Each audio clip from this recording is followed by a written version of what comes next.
Salut tout le monde! Je vous souhaite la bienvenue et j'espère vous trouver en pleine forme pour la carte du jour. Avant d'aller plus loin, une petite précision. Cette vidéo est chapitrée. Donc, si vous avez déjà pris connaissance des explications d'utilisation, vous pouvez passer directement à la carte du jour. Avant de continuer avec l'oracle des 53 clés de sagesse, je vous dois quelques explications. Chacune de ces cartes est liée à une série numérique. Et ça va demander de votre part un petit travail personnel si vous vous êtes reconnu dans les différentes questions que la carte pose. Ces cartes agissent comme un miroir de l'inconscient et vous trouverez souvent une résonance dans les images ou dans les messages que ces cartes véhiculent. Donc, je vous invite, au-delà du message que la carte vous envoie, à vous imprégner vraiment de l'image. Laissez cette image vous parler. C'est important ici de regarder la vidéo tout en écoutant, car l'image peut vous apporter des éléments de réponse ou de réflexion à la ou aux questions que vous vous posez. Pour les besoins de la vidéo, je vais simplifier la pratique que demande l'utilisation de ce jeu. Si vous êtes intéressé par acheter cet oracle, eh bien, je vous invite à prendre contact directement avec Jean-Marc Meyer. Vous trouverez son adresse mail dans la description de cette vidéo. Alors, en règle générale, l'utilisation des séries numériques se fait jusqu'à ce qu'on obtienne le résultat escompté. Si le message de la carte vous parle et si les questions posées vous interpellent, je vous donne ici la marche à suivre. Elle est la même pour n'importe quelle carte.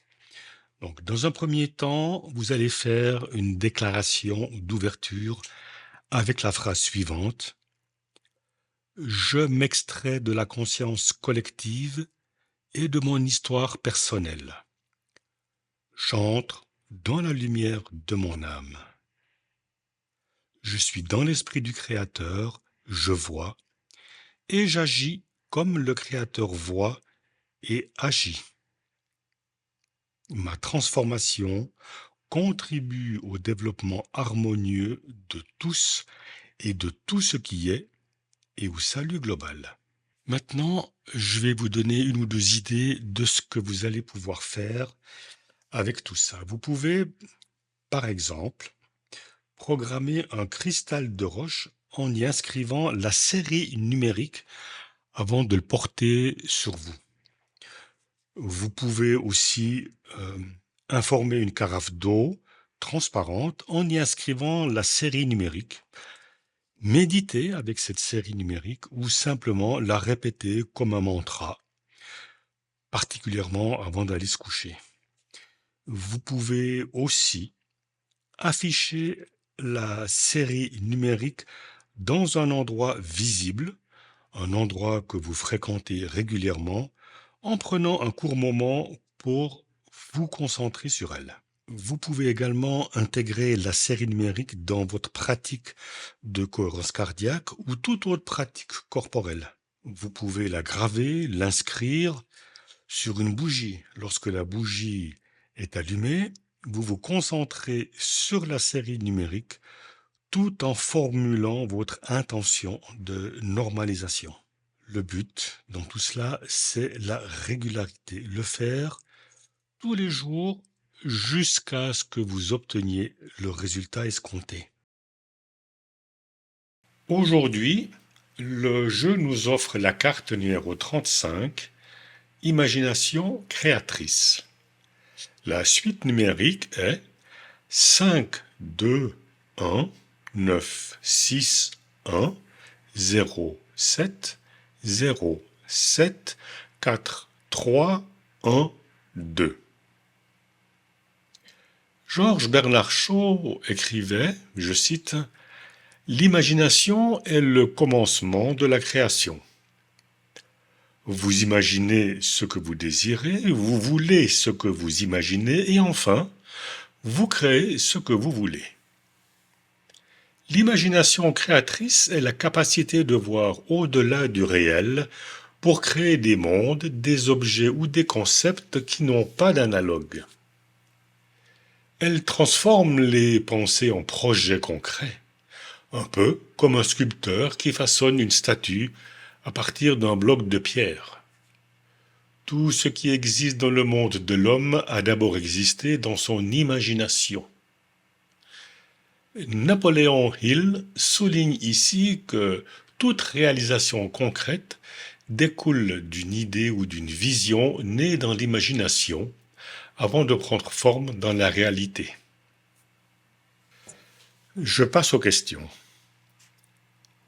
Suis-je capable de voir des possibilités ou d'avoir des idées que les autres ne remarquent pas immédiatement? Est-ce que j'aime rêver, imaginer ou créer des histoires, des concepts ou des projets dans ma tête? Quand je crée, est-ce que je m'inspire de plusieurs domaines ou d'idées différentes pour en faire quelque chose d'unique? Il est temps maintenant de prendre un petit moment rien que pour toi. Lao Tzu disait « Celui qui suit le courant trouve la voie ». L'imagination est une danse silencieuse entre le vide et l'infini. La créativité naît quand le mental se tait, quand nous cessons de forcer le monde à prendre forme. Dans la quiétude, l'esprit devient miroir, il reflète l'essence des choses sans les déformer. Le Tao nous murmure « Sois le flux sans effort, tout comme l'eau épouse le lit de la rivière ». C'est dans le silence que tout naît. L'imagination surgit quand l'esprit est calme. Ne force rien, laisse venir. Bouddha, lui, nous rappelle que chaque création est un écho du présent. Observe les nuages passer dans le ciel de ton esprit, disait-il. Les idées surgissent quand nous arrêtons de les poursuivre, quand nous acceptons l'éphémère. L'imagination véritable n'est pas fabriquée.